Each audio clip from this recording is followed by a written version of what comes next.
Yo, what's up? Back with another Smite Minute update. I believe I moved my mic since the last time I recorded this, so if it sounds better, sounds worse, let me know. Tell me I'm an idiot, move it back. Or just call me an idiot anyway. If you feel like it. The usual stuff, starting in the carry lane, moving all the way over to solo lane at the end. There are a couple of changes, which are nice with the recent patch. They didn't seem as lost as they usually are with these patch notes. Granted, there are some things that I definitely still would have changed, and I'm still kind of hit or miss with it.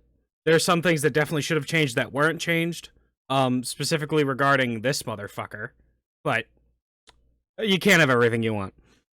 Anyway, if you enjoy the content, if you learn something, you like me, like, sub, all the YouTube BS.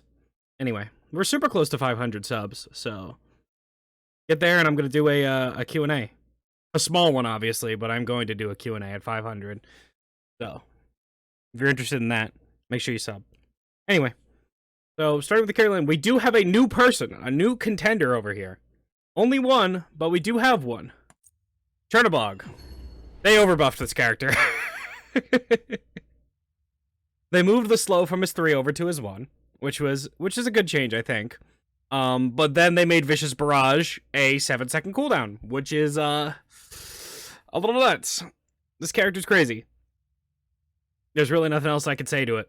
Chernabog does what he always does, but better. It's kind of all it is. You're gonna build him the same way you would build, I put up the Hachiman build last time. The same way you would build him. You could go Gilded Arrow, which most people are doing now. Gilded Arrow, and you can go into crit if you want. You kind of just replace Executioner or you replace Executioner, Silver Branch, and Oboe with the crit. You can go Demon Blade early on, like after Devos, and then finish it out with the Deathbringer, if that's what you want to do, because Spectral Armor is terrible. It is a bad item. Just statistically, especially if you buy Deathbringer, the item is essentially useless. And to the point where I have stopped building Spectral Armor into crit because of how bad it is. Regardless. Chernabog, Hachiman, Marty, you're doing the same build you have been doing. Nothing has changed with this build except for this has gotten stronger. These two items got stronger last patch. Marty did receive some pretty big nerfs, but this didn't change. The protection reduction, which means he is a strict upgrade from a Muzen Cob, which was the main thing that I was concerned about regarding this pick, is that there is next to no reason to pick a Muzen Cob when Marticarus is around. There is no reason to. He has a better movement speed steroid and steroid ability.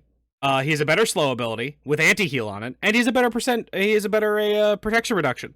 That removes himself from the fight so he's not interactable, but it puts him in a disadvantaged state.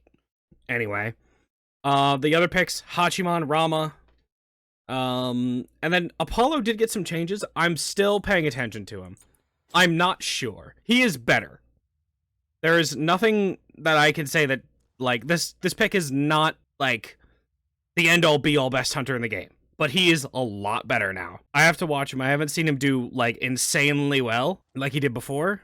Or, in comparison to what he did before. But he is better. So, by the next one, I'll let you know if he's kind of, like, the meta-breaking pick.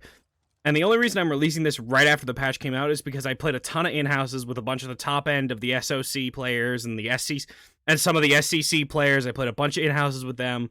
I got a lot of stuff. I learned a lot of things from them, seeing what the meta was like, and I was able to play against a bunch of people and see a bunch of different things. This is why I'm comfortable giving you this information so recent to the patch coming out. Also, small little bug. I'll actually timestamp this. Small little bug. If you are carrying your own buff with a mask effect on you, do not pick up the enemy buff if your buff is like has a significant amount of time on it, because you will lose your mask effect. I don't know if that's a bug or if that's intentional, but don't do it. Anyway, some other picks in the carry role that I'm going to talk about now. Freya is still good. Freya as a character, you can kind of go a lot of different things with her. She's one of the few magical characters that can operate without a Reaver, which is nice. You can go any of the starters that I have right here. You can pretty much go everything in the ring tree, and then you finish out the build with one of these items. Kind of what you do. Oh, I forgot. Recipes. For Freya, I would probably go Bow, but you could also go Gooseberries. But for every single hunter on this list, you go the Gooseberries. Every single hunter that I've talked about, you go the Gooseberries. Except for maybe Marty, you can go Bow, and Uller, you can go Bow, but I didn't really talk about Uller.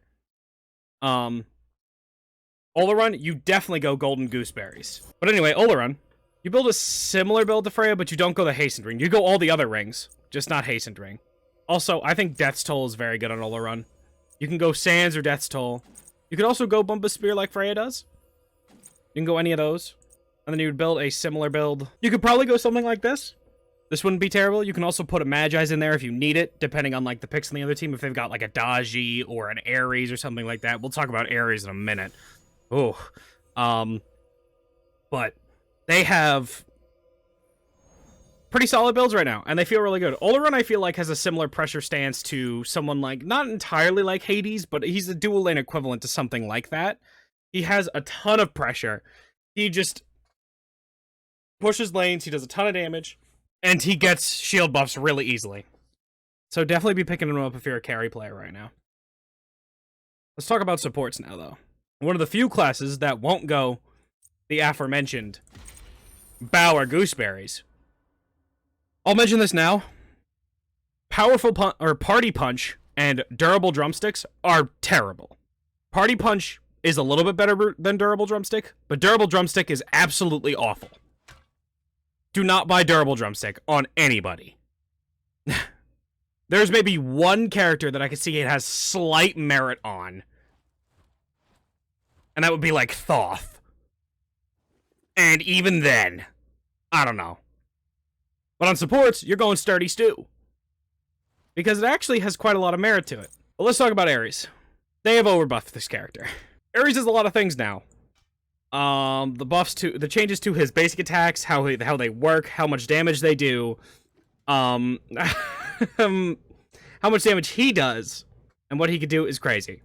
Bolster defenses, and I'm not exaggerating when I say this, is up there with, like, Fear No Evil level of how good this ability is. Hunbat's ultimate level good ability. And I'm not crazy when I say that. It is insane. The amount of stuff this gives you, passively, on a 15-second cooldown that goes down to about 8 to 10 seconds, depending on how much CDR you have. And that's for 6 of those seconds. Your 2 is up. This ability is going to get nerfed. This character is absolutely insane. And if you're a support player, before I was saying you should practice him, get to learn him, you need to know how to play him now. This character is bonkers. Absolutely nuts. He is, without a doubt, in my mind, the best support in the game. Even if he falls behind, he still is useful because of this ability. I think that weakness, the falling behind Ares weakness, has been neutered largely because bolstered defense is such an insane ability. I wish I was exaggerating, but I'm not. The Athena changes. Very good as well. Moving the slow from preemptive strike over to shield wall, as well as confound now giving an attack speed slow, makes this character, you're not killing yourself when you taunt an ADC in the late game. It's massive. Also, Defender of Olympus giving 20% movement speed is fucking broken. Movement speed in Smite has always been like an insane stat.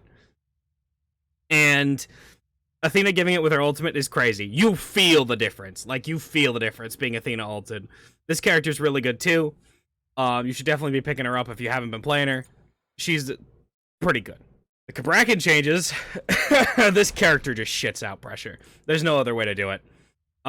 His 3 eats a ton of mana, but don't worry about that, because your 2 now only costs 10 mana.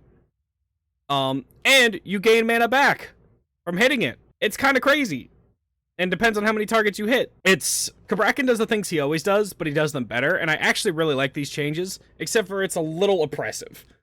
But in the late game, he still has the weaknesses of being Cabrakan, and that is, if you fall behind or if you get picked out alone, you are dead. You are most likely dead. You're also very susceptible to CC, but do not, and people slept on it last patch, do not sleep on Absolution. 1.5 seconds of CC immunity for casting your ultimate is crazy. Absolutely crazy. You essentially give yourself CC immunity with your ultimate and 60 magical procs. It is crazy. This item is nuts. And you should be buying it. Especially with characters with non-CC immune ultimates. And you give it in an AoE to your teammates as well. Crazy shit, man. Crazy stuff. This character is very good. Do not sleep on him. Other than that, though, Ganesha, still very good. Another character that would abuse the hell out of Absolution. Charon's not bad. Sobek's pretty decent. Kuzenbo's not bad. Maui's pretty good. Terra's pretty good. Yamoja's still good. Ymir feels pretty good. Geb's solid. You got a lot of variety in picks right now. In terms of the mage supports, Eset and Nox are kind of your only real big ones. You can play Hell and Afro.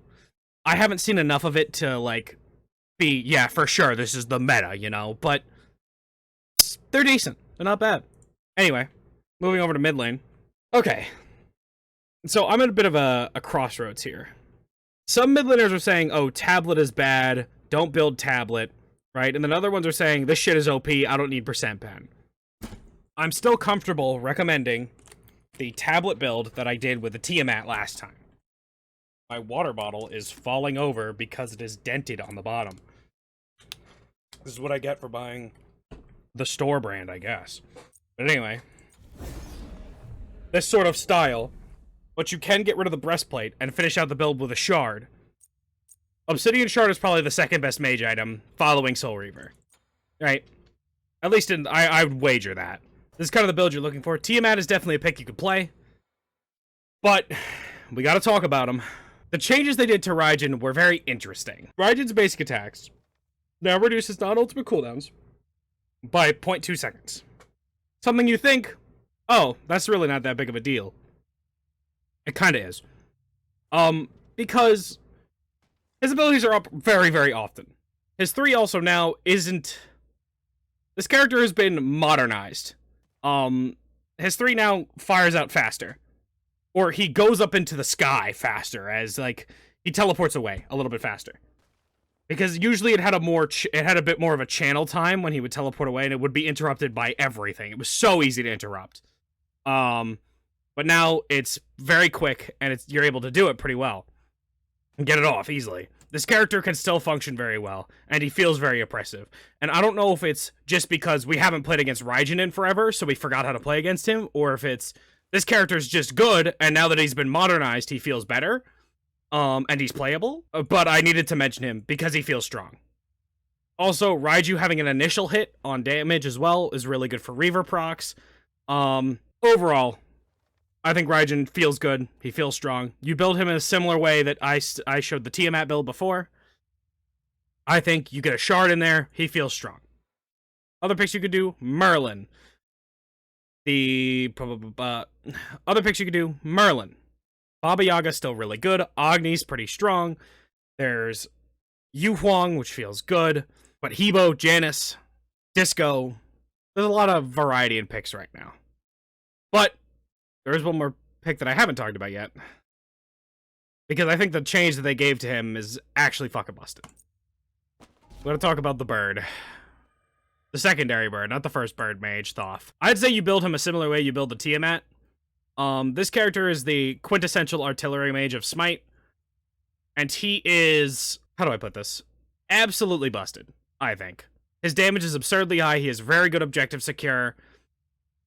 His only problem is that certain junglers just maul him.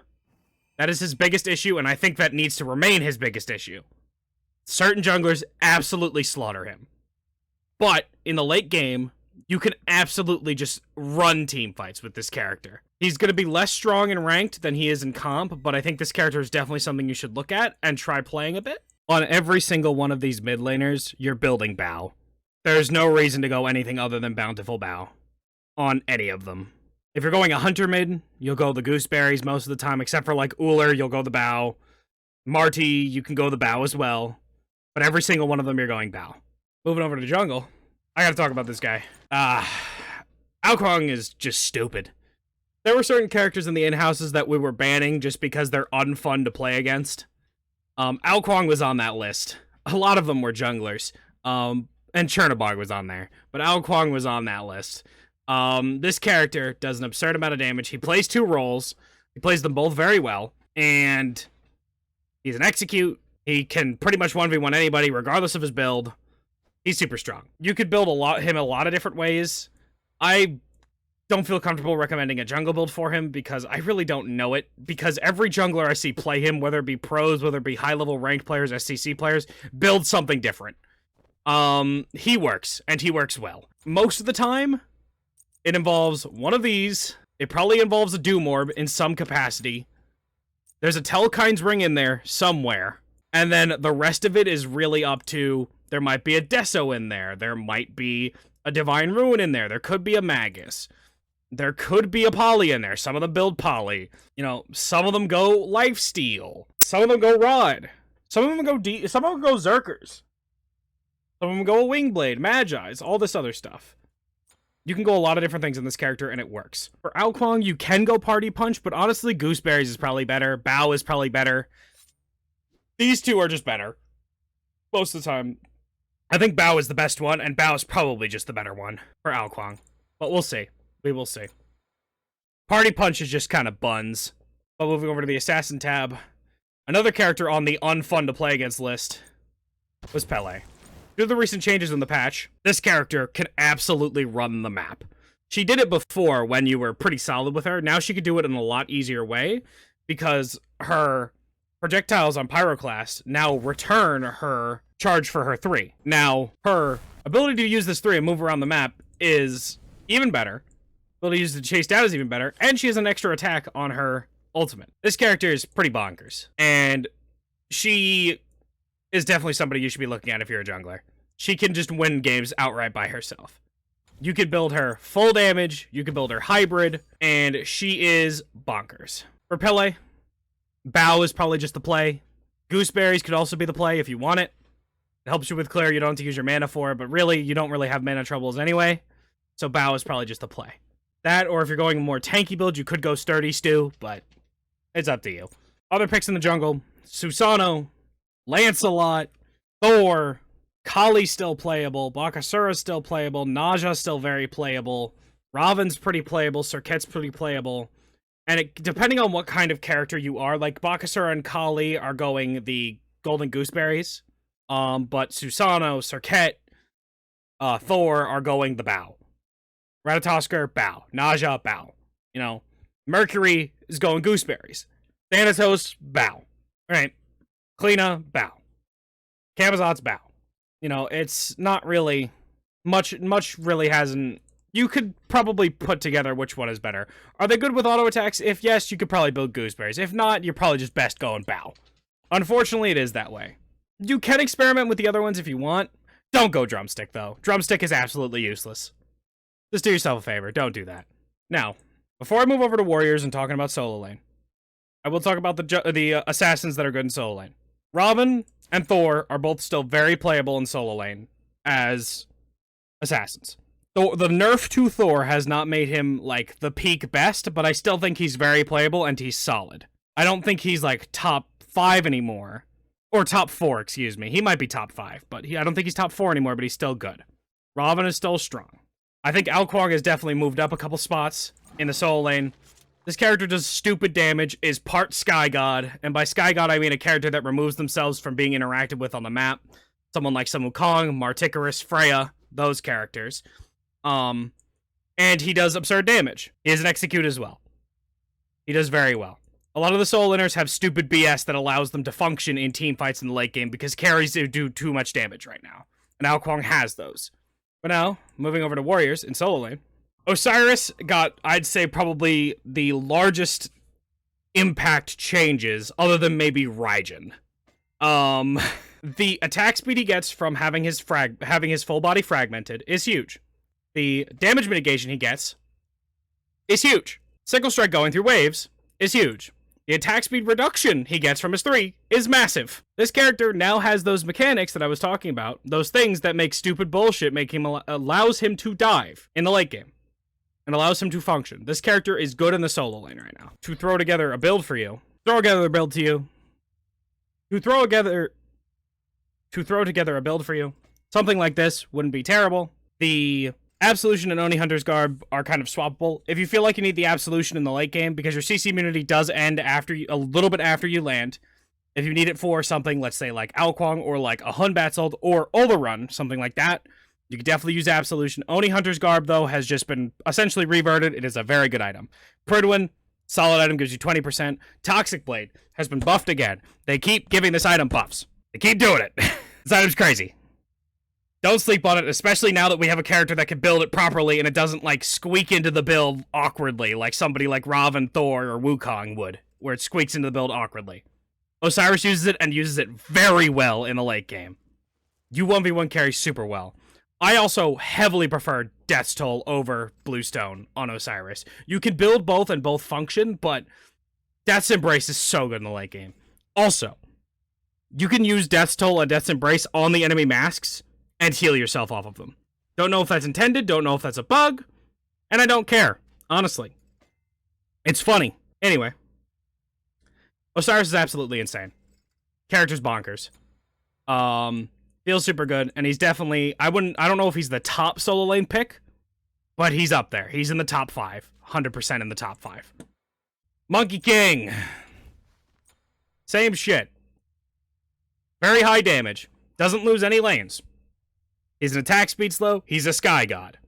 I've said the same thing for the past, 3 or 4 videos about Wukong. Super strong. His passive's super good. He's got an attack speed slow. His matchup into Osiris is good. He can run away from Osiris very easily. He doesn't have to interact with him, which is nice. And after a certain point, you do want to interact with him, because you probably beat him in a 1v1. Regardless, Wukong's still very strong, and he's still very playable. King Arthur, on the other hand, does an absurd amount of damage. And I guess is kind of part Sky God, but it's conditional, so. But he does an absurd amount of damage. And it works. You know? His HP 5 he gets on his passive now. Super strong. They fixed his 3, so it's actually doing the right amount of prot shred. He feels pretty good. It's not terrible.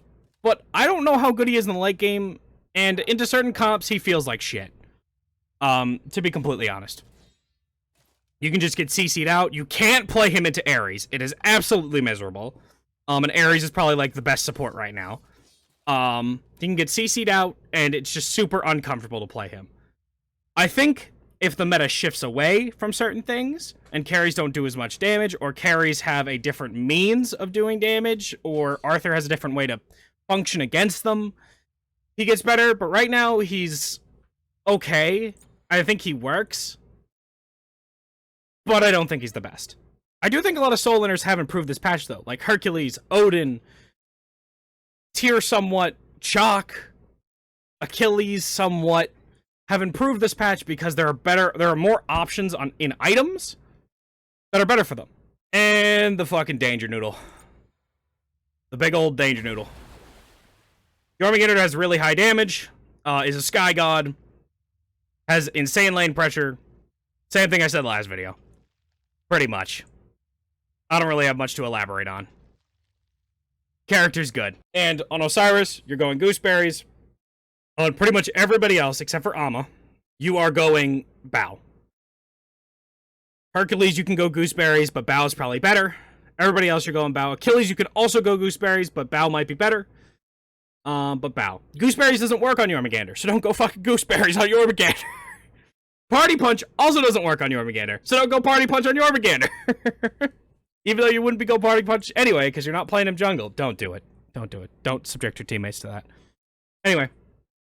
I might be taking a break from streaming this week. I am kind of dialing it down on the content a little bit. I'm taking a bit of a break, but nothing too crazy.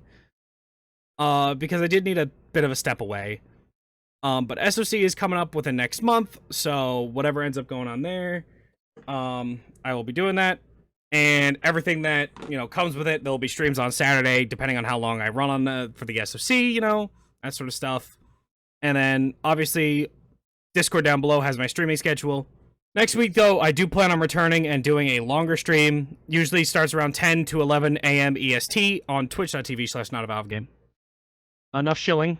If you enjoyed, like, sub, YouTube, all the YouTube BS. And thanks for watching. Peace.